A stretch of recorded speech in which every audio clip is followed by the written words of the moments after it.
I've recently had an inter squad at Evo. Can you talk me through how that went, what events you competed, and what you're looking forward to competing at the national championships? Yeah, definitely. I had my first inter squad at Evo.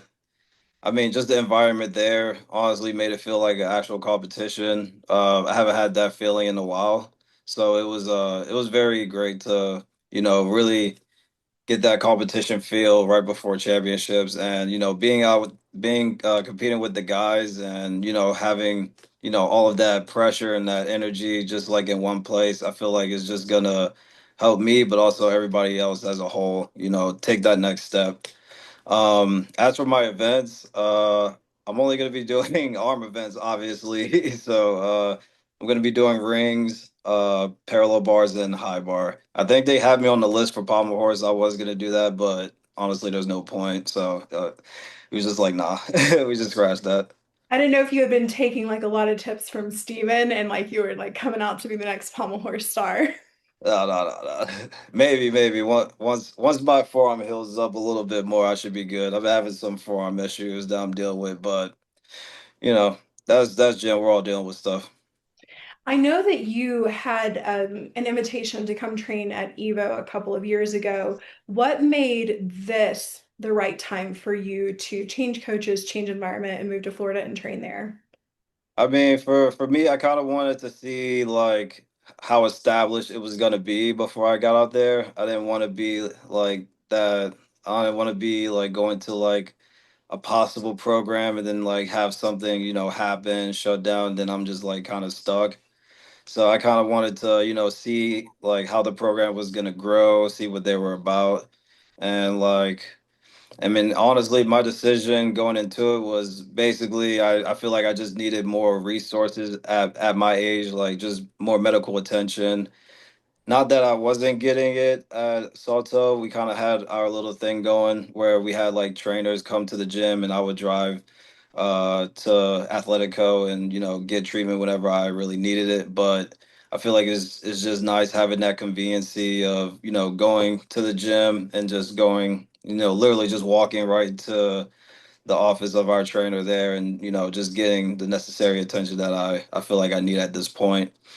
From the coaching aspect, I mean, I feel like for me, I still liked my old coach. Honestly, we still talk to this day. He still gives me tips on what he thinks what he thinks will work for me, because I feel like he knows me honestly better than myself. But I mean, but having Psych there, they're kind of like the same type of person. So I feel like it was a great transition. I mean, him and Psych and Anthony, they both collaborate. They both, share what possible things I could do. So I feel like, even though I'm not with Anthony right now, I feel like he still has a giant impact on just my gymnastics as a whole.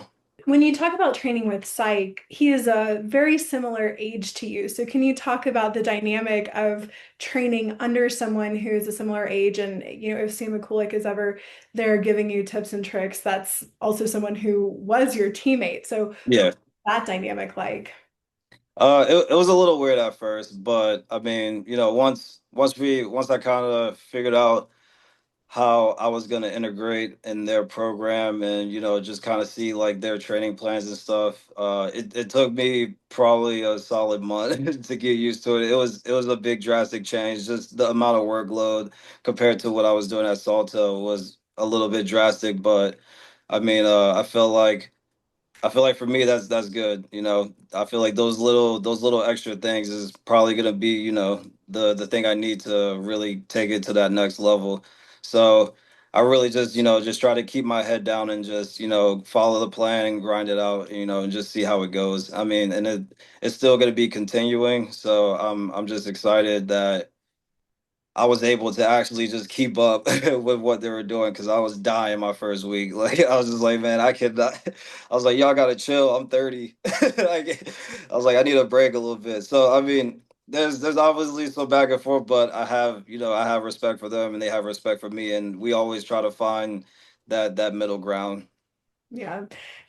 Courtney Tulloch from the British team has spoken a lot to the media about whether or not he was going to keep going for this Olympic cycle and seeing the new rules and only the eight counting skills and how this upgraded dismount was going to really play into the difficulty. And he really felt like it was going to play into his strengths. And I see like a lot of similarities between the two of you. And I'm wondering if you also feel the same way about the change in the code of points, allowing you the ability to keep continuing, or would you have continued if it was the same, 10 counting skills as before? I mean, I think for just for me personally, just like the motivation that I have, I probably would have still kept going even if it was 10 skills, but I mean, it's 8 now, so and they're just I don't know. I feel like each and every cycle they're just trying to like accommodate to like my strays. So I'm just like, oh, interesting. Yeah, I'll give it a shot. Less skills, upgraded dismounts. I already do that. Why not, you know? I really never thought we were going to see you do the Wittenberg dismount again. Yeah, And me either. now it's, correct me if I'm wrong, it's what, 1.8 of your entire routine? Is Yeah.